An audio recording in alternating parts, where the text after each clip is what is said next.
about something that affects most, if not all of us during our middle or high school years: bullying. I've actually been on both sides of this, having been a bully and also having experienced bullying. So I wanted to share my experiences. And while I can't speak for every case of bullying, I do want to be honest about why I was a bully for a short time, how I learned from that experience, and how being bullied myself also helped me see things in a different light. Have you ever seen a movie where there's a bully in the storyline? It's like a caricature. They're the person that stomps around, angry all the time, pushing people into lockers.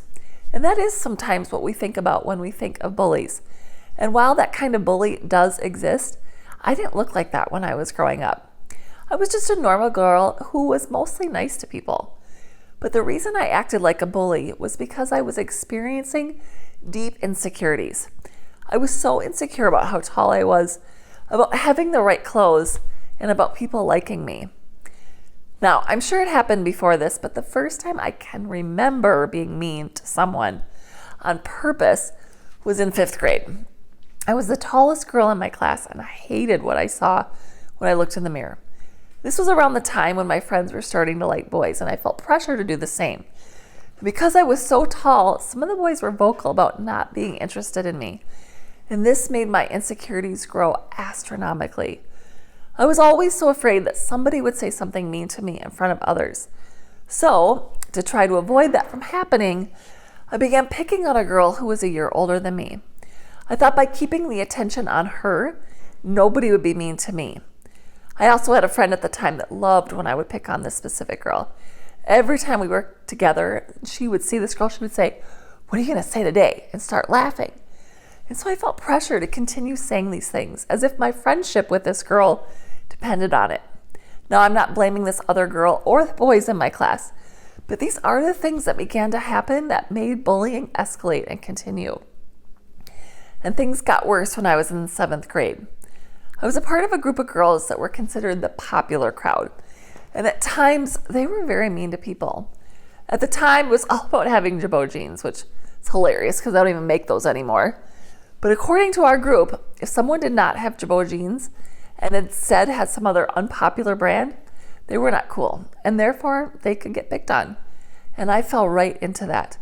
I was willing to do and say the things I needed to in order to stay in that popular group. I found my identity by being in that group, and unfortunately, that required being mean to people. Now, to be clear, it's not the fault of those girls that I was going along with what they were doing. I should have been smart enough and strong enough to realize there's more to life than clothing brands, and no one is better by putting others down. It really came down to my own insecurities. The following year is when the tables began to turn. It started because I began dating a guy who didn't fit in with that popular group. So basically, they kicked me out. And at that point, I had my blinders removed. I saw how being popular was not the most important thing. And I stayed friends with a few of them, but also found new friends who loved me for who I was, and I could really be myself for the first time. And I saw that when I was a bully, I was in survival mode, trying to keep the attention off myself. But my words hurt, and they caused real pain to others. It was right around this time that I also experienced being bullied. There was a girl who bullied me all throughout 8th and 9th grade. She was kind of that stereotypical bully from the movies. Angry all the time, getting into fights, and she always told me how she was going to beat me up, and I was sure that she was going to kill me. I had never been in a fight in my life, and so I knew for sure if she decided to start a fight, it would not end well for me.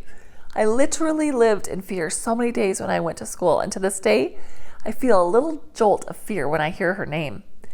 At that time, I had no idea why she bullied me so badly. But now I look back and I see that there were possibly some underlying reasons. Her dad worked for my parents, who owned one of the grocery stores in town, and they had to fire her dad because he wasn't showing up for work. So maybe she was embarrassed and she didn't want me to tell others, so she threatened me. I also see how this girl did have a rough life, including living in poverty, and she probably looked at my life and thought I just had everything perfect.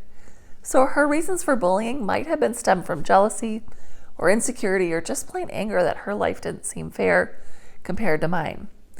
Now, I have other instances of people bullying me, and I've shared some of those other stories in other videos on this topic of bullying, but I didn't think it would be interesting to share a different example today.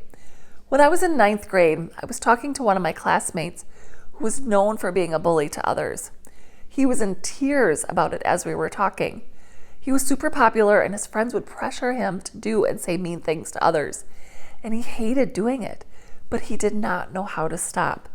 I saw how much it pained him to have the pressure of keeping up with that image of popularity, just like I had experienced. I told him, you have to stand up for your friends because you are going to regret this later on. I don't actually know what ended up happening, but this conversation has stuck with me because it really struck me how sometimes people are mean to others, even though deep down they know what's wrong. So it's important to know that we're all the same in this respect. We all bleed red. We all just want to be loved and accepted. And so I changed my tune starting in 8th grade and began being kinder to others. I'm ashamed to talk about how I used to bully others. Today, it is my biggest regret. But that experience helped me see things from a perspective that I hope resonates with you today. I learned from being a bully, and I learned from being bullied, and I learned from talking to my friend who didn't want to be a bully. I learned what it felt like to come to school afraid. I learned that I wanted to be a better person. Our actions matter, and our words matter. So if you're being bullied today, please know that this person bullying you is very likely hurting on the inside. They may be taking their pain and hurt out on you. This doesn't make it right, of course, but understanding this may help you feel more empowered in the situation. It's not about you. It's more about them. And also, please do not listen to the words that they are saying. You can get through this time. Middle school, high school does not last forever. And if you are being bullied, please tell someone. A teacher, a counselor, a loved one that you can trust. Reach out for help. Because this is something that needs to be talked about, as no one deserves to be mistreated. And if you are a bully, if you're mean to others, please stop right now and think about what you're doing. Think about who you are hurting. These people remember what you say, and they will remember what you do. Your hurtful words can have a long-lasting impact. So look inward at why you feel a need to do this. What's going on at home? Are you worried about fitting in? Please talk to someone. Reach out for help. Let's stop the cycle of pain. Please also visit www.stopbullying.gov for more information and resources. Thank you so much for listening.